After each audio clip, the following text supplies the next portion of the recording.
ወዙ እንደ ደም ወይቦ እስኪወርድ ድረስ ይሰግድ ነበር ኢየሱስ ክርስቶስ። ነፍሴ እስከሞት ድረስ እጅግ አዘነች እያለ ተንበርክኮ ሲሰግድ ያየነው በዚህ ሳምንት ስለሆነ ነው። በእርሱ ቁስል እኛ ተፈወስ የሚለው ንባብ ሲነበብ የማያለቅስ ሰውነቱ የማይቆስልበት ሰው ማን ነው? በእውነት ያ ቁስል የማይታየው ማንም የለም። ወንድምህን በነገር ችንካር ነፍሱ ከስጋው ስትጣበቅ ድረስ በእውነት ደሙን ድርቅ የሚያደርግ የነገር ቀኖት የምትጨነክርበት ከሆነ ክርስቶስን በችንካር ከወጉት ከአይሁድ በምንድን ነው የምትለይ? ዛሬ የበላነው ነገ ስንበላ ደስ አይላትም። ቀን የበላነው ማታ ስንበላ ደስ አይላትም።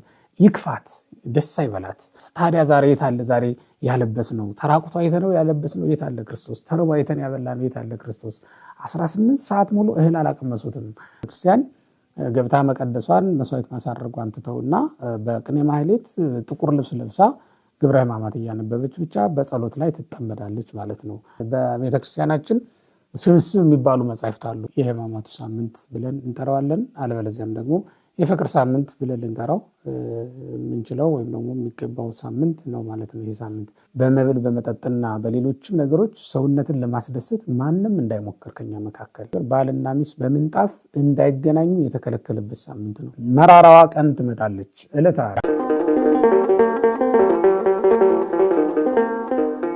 በስመ አብ ወወልድ ወመንፈስ ቅዱስ አሐዱ አምላክ። በመላው ዓለም የምትገኙ የእግዚአብሔር ቤተሰቦች ውድ ክርስቲያኖች በያላችሁበት የእግዚአብሔር ሰላም ይድረሳችሁ። እንደምንሰነበታችሁ። ዛሬ ሰሙነ ሕማማት ላይ ነው የምንገኘውና ስለ ሰሙነ ሕማማት ጥቂት ነገሮችን ልነግራችሁ መጥቻለሁ። በጉባኤ ኤክሌሲያ ላይ እንደምትመለከቱት እንግዲህ ስለ ሰሙነ ሕማማት ከዚህ በፊትም ባለፈው ዓመት ያው እንግዲህ በየዓመቱ የሚመጣ ጉዳይ ስለሆነ የተነጋገርናቸው ጉዳዮች አሉ። እንግዲህ ያንንም ወይም ደግሞ ሌላም ተጨማሪ ነገሮች ነግሬያችሁ እሄዳለሁ ማለት ነው። ሰሙነ ሕማማት የምንለው ሳምንት ላይ ነው የምንገኘው። በቤተክርስቲያን ይሄ ሰሙነ ሕማማት ቅድስት ዛቲ ሰሙን ቅድስት እያልን እንጠራዋለን። የመከራው ሳምንት ማለት ነው። እንግዲህ በቀለል ባለ ቋንቋ ስንገልጠው የመከራው ሳምንት ብለን ልንጠራው እንችላለን። ይህም በተለያዩ ቤተክርስቲያናት የተለያየ ስያሜ ተሰጥቶት ነው የሚገኘው። በላቲኖችና በግሪኮች ዘንድ ታላቁ ሳምንት ተብሎ ነው የሚጠራው። እንዲሁም በእኛ ዘንድ ደግሞ የሕማማቱ ሳምንት ብለን እንጠራዋለን። አለበለዚያም ደግሞ የፍቅር ሳምንት ብለን ልንጠራው የምንችለው ወይም ደግሞ የሚገባው ሳምንት ነው ማለት ነው ይህ ሳምንት። ይህም ሳምንት ይህን ሁሉ ስያሜ እንዲያገኝ ያደረገው አምላካችን መድኃኒታችን ኢየሱስ ክርስቶስ ለሰው ልጆች ሲል መከራን የተቀበለበት ሳምንት ስለሆነ ነው።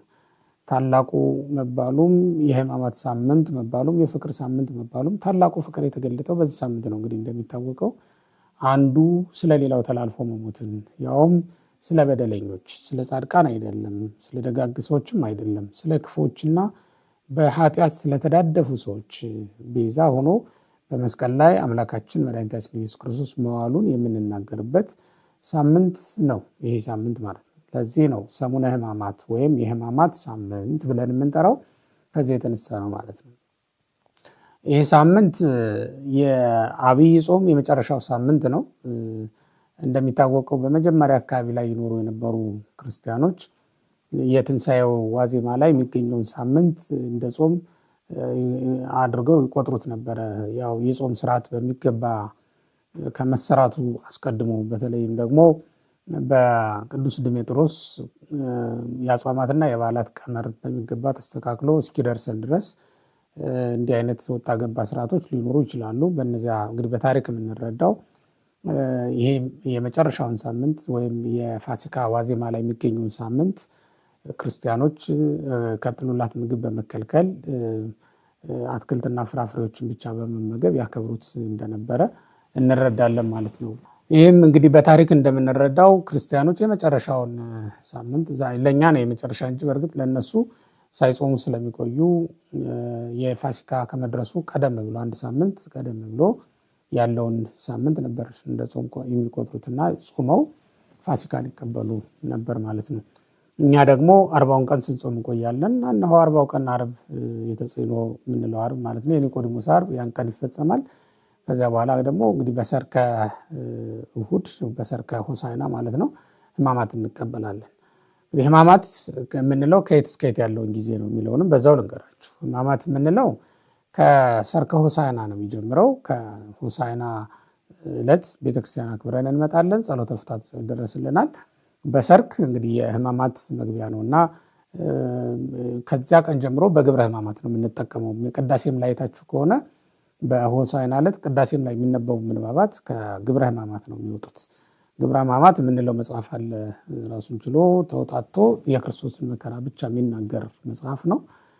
ክርስቶስ በምድር ላይ ወርዶ ተወልዶ ያደረጋቸውን ስራዎች እንዲሁም ደግሞ የተቀበለውን መከራ ስለ ሰው ልጆች እና የሰው ልጆችን በመከራው ምን ጸጋ እንዳገኙ ክርስቶስ መድኃኒነ መጽአ ወሐመ በእንቲአነ ወበሕማማቲሁ ቤዛወነ እያሉ ክርስቶስ መድኃኒታችን ነው፣ ወርዶ ተወልዶም አዳነን፣ ወርዶ ተወልዶም ስለኛ መከራ ተቀበለን፣ ወበሕማማቲሁ አዳነን፣ በተቀበለው መከራ እኛን አዳነን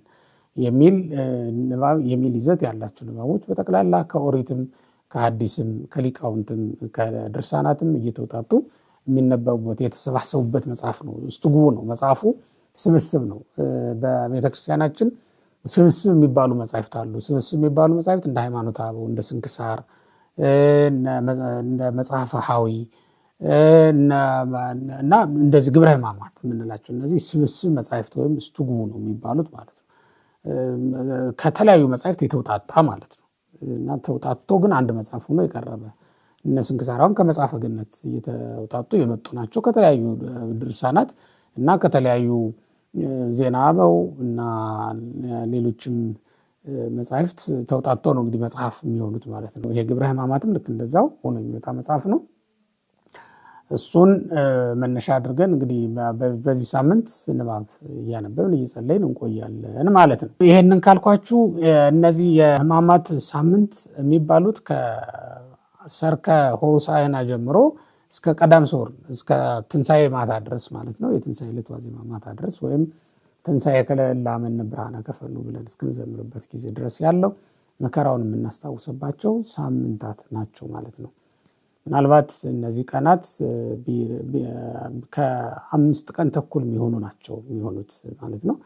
5 ቀን ተኩል መሆናቸው 5500 ዘመናትን የሚያሳዩ ናቸው ማለት ነው።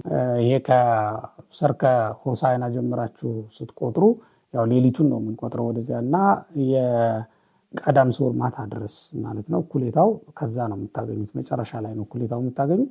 ለ5500 ዘመን በመከራ የቆየን መሆናችንን ለማሳየት በዛውም እግረ መንገዱን ከምን እንከላለን? ከተቀደሱ ነገሮች ሳይቀር እንከለከላለን። ለምሳሌ መስቀል መሳለም፣ መባረክ፣ እንደዚሁ ጸሎተ ፍታት መቀበል፣ እግዚአብሔር ይፍታ ተብሎ ስርየተ ኃጢአትን መቀበል በካህናት አንደበት አይቻልም በዚህ ዘመን በዚህ ሳምንት ማለት ነው። ስጋውን ደሙን መቀበልም ልክ እንደዚያው ቤተክርስቲያን ገብታ መቀደሷን መስዋዕት ማሳረጓን ትተውና በቅኔ ማህሌት ጥቁር ልብስ ለብሳ ግብረ ሕማማት እያነበበች ብቻ በጸሎት ላይ ትጠመዳለች ማለት ነው።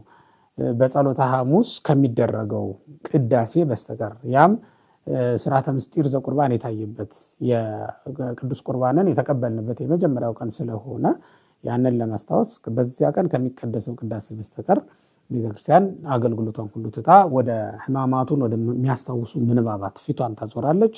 በቅኔ ማህሌት ትወሰናለች ማለት ነው። የመቅደሱን አገልግሎት ትታ ለምን ካላችሁ ገና ወደ እግዚአብሔር መቅደስ ያልገባንባቸው ዘመናት ነበሩ። እነዚያ 5500 ዘመናት የምንላቸው ያልተቀደስንባቸው እንዲሁም ወደ ቅድስተ ቅዱሳንም ያልገባንባቸው ከውጭ የተጣልንባቸው ዘመናት ነበሩና እነሱን ለማስታወስ ነው። ስለዚህ አሁን የቤተ መቅደሱን አገልግሎት ትተን ነው ከውጭ ያለውን አገልግሎት ብቻ እያከናወን የምንገኘው ማለት ነው። የተወደዳችሁ ክርስቲያኖች እናንተስ ምን ልታደርጉ ይገባል? በእነዚህ ሳምንታት በዚህ ሰሙን ምንድነው ማድረግ ያለብን? እኛ ራሳችን በግል ሕይወታችንስ ምንድነው ማድረግ ያለብን የሚለውን ልንገራችሁ።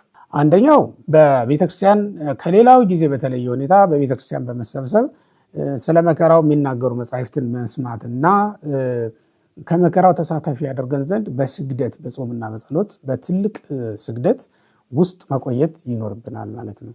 ይሄ አጥብቀን የምንሰግደው በዚህ ሳምንት በሌላ ጊዜ ስለማንሰግድ አይደል። በዚህ ሰሞን ግን ወዛችን እስኪታይ ድረስ ሰውነታችን እስኪደክም ድረስ ትንፋሻችን ቁርጥ እስኪል ድረስ እንሰግዳለን ማለት ነው። ይህንንም የምናደርገው አምላካችን ኢየሱስ ክርስቶስ ነፍሴ እስከሞት ድረስ እጅግ አዘነች እያለ ተንበርክኮ ሲሰግድ ያየነው በዚህ ሳምንት ስለሆነ ነው። ወደ ጌቴሴማኒ ሄደ። ከደቀ መዛሙርቱም አንዳንዶቹ ተከትለውት ነበር። በተለይም 3ቱ ማለት ነው። እነሱን አስከትሎ ጌቴሴማኒ ወይም የአታክልቱ ስፍራ ተብሎ የሚጠራው ስፍራ ላይ ገባ። ከነሱ ጥቂት እልፍ አለና ይሰግድ ጀመር አይደል የሚለው ቅዱስ መጽሐፍ የማቴዎስ ወንጌል ምዕራፍ 26 ቁጥር 35 ላይ ስንመለከት እንደምናነበው ጥቂት እልፍ ብሎ ሲሰግድ በነበረ ጊዜ በቀላሉ አይደለም። አንድ ወይም ሁለት ሶስት ጊዜ ሰግዶ ያቆመ እንዳይመስላችሁ። ወዙ እንደ ደም ወይቦ እስኪወርድ ድረስ ይሰግድ ነበር ኢየሱስ ክርስቶስ። እኛም ዛሬ ወዛችን ጠብ እስኪል ድረስ የምንሰግደው ከዚህ የተነሳ ነው። መድከም አለ፣ መራብ አለ፣ ከረሃብ ጋር ስግደት እንደምን ያለ ነው። ክርስቶስ እንደዚህ አይደል ያደረገው? የመከራው ሰዓት ቀርቧልና ይሰግድ ነበር። እንዲህ ብሎ ይህች ጽዋ ከኔ ትለፍ ብሎ ስለ ሰው ልጆች በጠቅላላ ሞት ከሰው ልጆች ትወገድ ዘንድ ጽዋ ብሎ የመሰለው ሞትን ነው። ጽዋ በተራ ለሁሉም እንዲዳረስ ሞትም ለሁሉም የሚዳረስ ስለሆነ ነው። ጽዋን አንድ ጊዜ አይዙትም፣ አንድ ጊዜም አይጨልጡትም፣ አንድ ጊዜም አይጨብጡትም። ሞትም ልክ እንደዛው ነው። አንድ ጊዜ ሁላችንን አይዘንም አይጨብጠንም፣ ሁላችንም ግን በየተራ እንጨብጠዋለን። ይጨብጠናል፣ ይዘናል ማለት ነው። ሁላችንን በየተራ መድረሱ የማይቀር ጉዳይ ነው። ለዚህ ነው ክርስቲያኖች በጽዋ የተመሰለው ይህች ጽዋ ከኔ ትለፍ ብሎ ጸለየ ማለት ነው። በጥልቅ ሐዘን ውስጥ ሆኖ ይጸልይ የነበረው በዚህ ሳምንት ነው። ውድ ክርስቲያኖች በጥልቅ ሐዘን ውስጥ ሆናችሁ በቤተክርስቲያን ተሰብስባችሁ ልትጸልዩ ይገባል። የክርስቶስን መከራ የሚናገሩ መጻሕፍት ሲነገሩ ጆሮዎቻችሁን ከፍታችሁ ልትሰሙ ይገባችኋል። የክርስቶስን መከራ በሰማችሁ ጊዜ እነዚህን ቃላት የሚናገሩ በእውነት መከራችንን ተቀበለ፣ ደዌያችንንም ተሸከመ፣ በቁስሉ እኛ ተፈወስን፣ በእርሱ ቁስል እኛ ተፈወስን የሚለው ንባብ ሲነበብ የማያለቅስ ሰውነቱ የማይቆስልበት ሰው ማን ነው? በእውነት ያ ቁስል የማይታየው ማንም የለም። ስለዚህም የክርስቶስ መከራ የሚናገሩ መጻሕፍት ሲነበቡ ተሰሙ ዘንድ ወደ ቤተክርስቲያን ተሰብሰቡ። ውድ ክርስቲያኖች ያዳነን እግዚአብሔር ነው፣ ያስጠጋን እግዚአብሔር ነው። 5500 ዘመን ብዙ ባለጸጎች በምድር ላይ ነበሩ። አንዳቸውም የሰውን ችግር ማራቅ አልተቻላቸውም። ለ5500 ዘመን ብዙ ካህናት በምድራችን ላይ ተመላልሰዋል። ከሌዋውያን ከካህናት መካከል ሰው መስዋዕት ሰውቶ ጸሎት አድርሶ ሰውን ሊያድን የተቻለው ማንም የለም። ስለዚህም ነው እግዚአብሔር የመጣው። ሊያድነን ወደ መጣው ወደ ክርስቶስ እንምጣ። ችግራችንን ሁሉ ሊያስወግድ የሚችል እሱ ነው። በገበያው ብንወጣ ብንወርድ፣ በከተማው ብንመላለስ ችግራችን መች ፈታ ነው? በእውነት ባለችን እድሜ ስንቱን ሀገር ተመላለስንበት፣ ስንቱን ሀገር አዳረስ ነው። በእውነት ግን ችግራችን ተፈቷል ወይ? ኑሯችን ተሟልቷል ወይ? ካልደከሙት ከሌሎቹ ሰዎች ይልቅ የኛ ኑሮ የተቃና ሆኗል ወይ ብለን ያሰብን እንደሆነ እግዚአብሔር ነው ኑሮን የሚያቃና። ያልተቃና ኑሮ በጣም ብዙ ነው ያለው። በብዙ ጥረት ድካም አንሷቸው ይመስላችኋል? እነዚያ የሚራቡ ሰዎች ድካም አቅቷቸው፣ ትግል አቅቷቸው ይመስላችኋል? ድል መንሳት የተሳናቸው ሰዎች ግን ትግሉ ሳይቀርላቸው ድካሙ ግን ያልቀረላቸው ናቸው። እነዚህ ትግሉ ሳይቀርላቸው ግን ደግሞ ድል መንሳት የተሳናቸው ሰዎች ናቸው። መከራው ሳይቀርላቸው ግን ደግሞ ደስታን ማግኘት ያልቻሉ ሰዎች ናቸው። እኛም ልክ እንደዛ እንዳንሆን የተወደዳችሁ ክርስቲያኖች የክርስቶስን መከራ የሚናገረው መጻሕፍት ሲነበቡ እንሰማ ዘንድ ወደ ቤተክርስቲያን ልንመጣ ይገባናል ማለት ነው። እና ይሄን የምናደርግበት ሳምንት ነው። አንዱ በቤተክርስቲያን አጥብቀን ተሰብስበን ልንጸልይ፣ ልንሰግድ፣ ልንተጋ የሚገባው ሳምንት ይሄ ሳምንት ነው የሚለውን እንዳትረሱ ነው። ሁለተኛው እንድታደርጉት የምመክራችሁ ደግሞ በመብል በመጠጥና በሌሎችም ነገሮች ሰውነትን ለማስደሰት ማንም እንዳይሞክር ከኛ መካከል።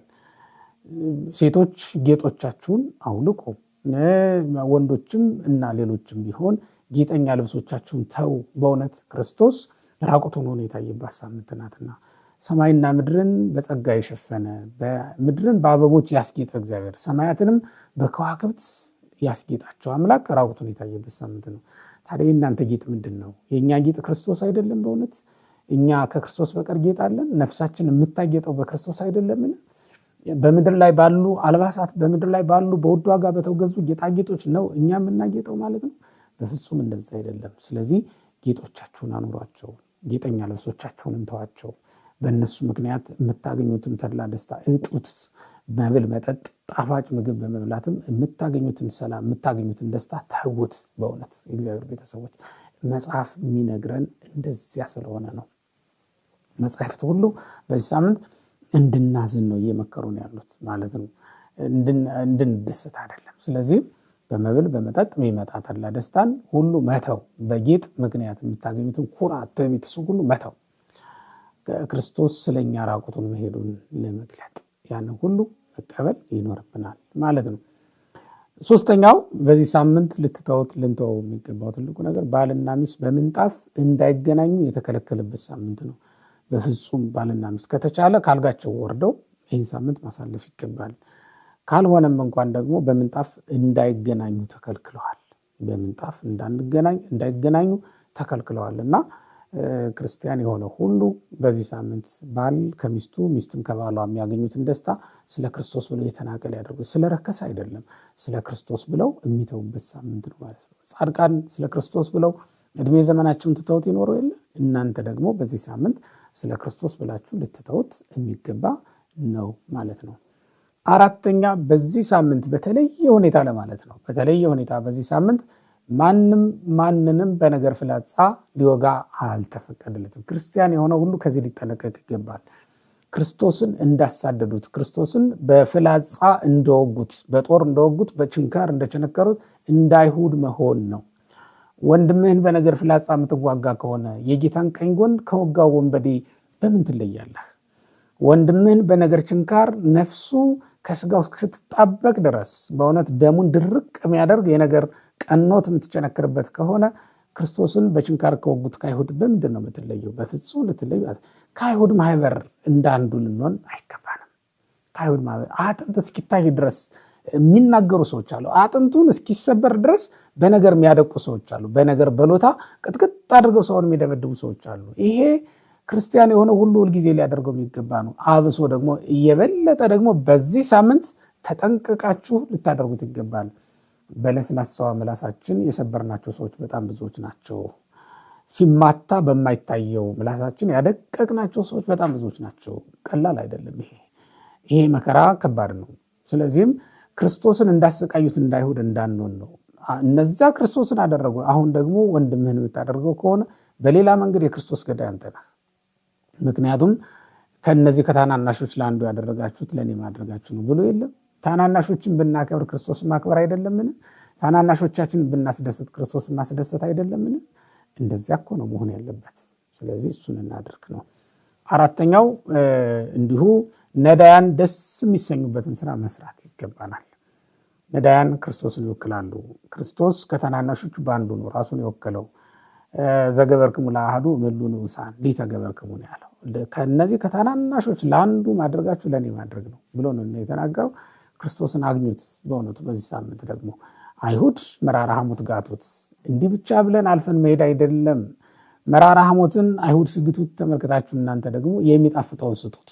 የታገኝተ ነው ትሉኝ እንደሆነ እነሆ ነዳያን በፊታችሁ አሉላችሁ፣ እነሆ ድሆች ባጠገባችሁ አሉላችሁ። ክርስቶስ ያን ጊዜ አይሁድ እንደገፈፉት ተጽፏል። ያ ሲነበብ ዛሬ ተሰማላችሁ አይደል እንዴ? ክርስቶስን ገፈፉት፣ ቀይ ግምጃም አለበሱት ተብሎ ተጽፏል። ክርስቶስን ልብሱን ገፈፉት፣ ጀርባው እስኪላጥ ድረስ እንዲሁም አጥንቱም እስኪታይ ድረስ ገረፉት ሲባል እንሰማለን አይደል እንዴ? ታዲያ ዛሬ የት አለ? ዛሬ ያለበስ ነው ተራቁቶ አይተነው ያለበስ ነው የት አለ ክርስቶስ? ተርቦ አይተን ያበላነው የት አለ ክርስቶስ? 18 ሰዓት ሙሉ እህል አላቀመሱትም። ለ18 ሰዓት ሙሉ ውሃ አልሰጡትም። ጉሮሮው እስኪደርቅ ድረስ በመስቀል ላይ ነበረ ኢየሱስ ክርስቶስ። ተጠማሁም አለ። ታዲያ ዛሬ የታለኛ የተጠማውን ክርስቶስን ያረካ ነው የታለ? ከጥማችን ሊያረካን የተጠማች ነፍሳችንን ሊያረሰርስልን የመጣውን ክርስቶስን ዛሬ ተጠምቶ አይተነው አልፈን የምንሄድ ብዙዎች አይደለን እንዴ? ታዲያ ክርስቶስ ዛሬ ተጠምቷል፣ ኑና ውሃ ስጡት። ዛሬ ክርስቶስ ተራቁቷል፣ ራቁቱን ነው ያለው በቀራንዮ ላይ፣ ኑና ልብስ አልብሱት የተራቆተውን ክርስቶስ። ዛሬ ክርስቶስ በመከራ ነው ያለው፣ ኑና ደስታን ስጡት። ይህም ማለት ወገኖች ከነዳያን ለአንዱ ማድረጋችን፣ ካዘኑ ሰዎች ለአንዱ ደስታን መስጠታችን፣ ረፍት ካጡ ሰዎች፣ ኑሯቸው ረፍት ካሳጣቸው ሰዎች መካከል አንዱን ማሳረፋችን ክርስቶስን ማሳረፍ ነው ወገኖች። ስለዚህም የተቸነከረውን ክርስቶስን፣ የተጠማውን ክርስቶስን፣ የተቸገረውን ክርስቶስን ቀራንዮ ላይ አይታችሁ አትለፉት። በእውነት ኑና የተሰቀለውን ክርስቶስን እንጎብኝ ሁላችን። በዚህ ሳምንት ይህን እያደረግን እንቆያለን ማለት ነው። ከዚያም በመጨረሻም መራራዋ ቀን ትመጣለች፣ ዕለተ ዓርብ። ያችን የመራራ ቀን፣ ያችን የመከራ ቀን ደግሞ አብረን በቤተክርስቲያን ተሰብስበን እንውላለን እስከ መጨረሻው ድረስ። ጥብጣቢ አድርገው ካህናት እስኪያሰናብቱን ድረስ መጥቶ ታይቶ ተመዝግቦ መሄድ አይደለም፣ እስከዚያ ድረስ እንቆያለን ማለት ነው። ጥብጣቢ አድርገው ካህናቱ ሲሰዱን ብቻ እንመለሳለን። ከዚያ በኋላም የአክፍሎት ቀን አለ፣ ሐዋርያት እንዳደረጉት ማለት ነው። የአክፍሎት ቀን አባቶቻችን ሐዋርያት ያደረጉት ነው። ትንሣኤውን ሳናይ አንበላም ብለው ታሪክ ጸሐፊዎችም እነ አውሳቢዮስ ጽፈውታል። አውሳቢዮስ እንደጻፈው የሐዋርያት ከስቅለት ጊዜ ጀምሮ የደረቁ ምግቦችንና ውሃ ካልሆነ በስተቀር ሌላ እነዚህ ሰውነትን የማይጠቅሙ ነገሮች ግን ደግሞ በሕይወት ለመቆየት የሚያግዙ ነገሮችን ብቻ ካልሆነ በስተቀር አይመገቡ እንደነበረ ጽፈውልናል ማለት ነው። እኛም በዚህ ሳምንት ሰውነትን የማይጠቅሙ ግን ደግሞ ነፍስ እንዳትወጣ ሊያደርጉ የሚችሉ ምግቦችን ከመመገብ በስተቀር ውሃ ካልሆነ በስተቀር ሌላ ሳንጠጣ ማለት ነው። ሌላ ምግብም ይሄ እንደው ላይን ሲያዩት የሚያስቆመጭ ደስ የሚያሰኝ ስጋን ደስ የሚያሰኛትን ምግብ ተውት። ቢያንስ እስኪ በዚህ ሳምንት አንድ አይነት ምግብ ብቻ ተመገቡ። ከቻላችሁ እንደው የሚጣፍጥ ወጥ ይሄ በዘይት የተሰራውን ሌላውንም በመተው እና ሌላውንም ነገር በመቀነስ አድርጉት። ካልሆነ እንኳን ደግሞ በዚህ ሳምንት የሚጣፍጠውን ምግብ ይሄ ለዋውጦ መብላቱን ተውት። ለዋውጦ መልበሱን ለዋውጦ መብላቱን ተውትና እሱን አንድ አይነት ብቻ እየተመገብን ደግሞ ነፍሳችንን የሚጎዱ ነገሮች ደስ አይላት ማለት ሰውነታችን ይሄ ዛሬ የበላነው ነገር ስንበላ ደስ አይላትም፣ ቀን የበላነው ማታ ስንበላ ደስ አይላትም። ይክፋት፣ ደስ አይበላት፣ ነፍሳችን እንድትደሰት ማለት ነው። እሱን በማድረግ ነው እንግዲህ በዚህ ሳምንት የምንቆየው ማለት ነው። ሁላችንም ክርስቶስ ሲነሳ ደስታው ይቆየናል። ያን ጊዜ ክርስቶስ ሲነሳ አብረን ከመላእክት ጋር ነጭ ልብስ ለብሰን እንዘምራለን። እንኳን እኛ የሰማይ መላእክት ደስ የሚሰኙበት ቀን አለ እኮ። እንኳን እኛ ምድርም ደስታን የምታደርግበት በዓል የምታደርግበት ቀን እየቀረበ ነው። እሱም የክርስቶስ ትንሣኤ ነው ወገኖች። በዚያ ቀን ደስታችን እንዳይቀንስብን ዛሬ ግን በሐዘን ልንቆይ ይገባናል ማለት ነው። በብርቱ ጨለማ ውስጥ የነበረን ሰው ጥቂትም እንኳን ብትሆን የብርሃን ጭላንጭል ያሳያችሁት እንደሆነ ደስ ይለዋል ማለት ነው። በታላቅ ብርሃን ውስጥ የቆየን ሰው ሌላ ብርሃን ብትጨምሩለት አይኑን ከመበዝበዝ በስተቀር አትጠቅሙትም። እኛም በዚህ ሳምንት ከተደሰትን ትንሣኤው ሲመጣብን እንደሰታለን።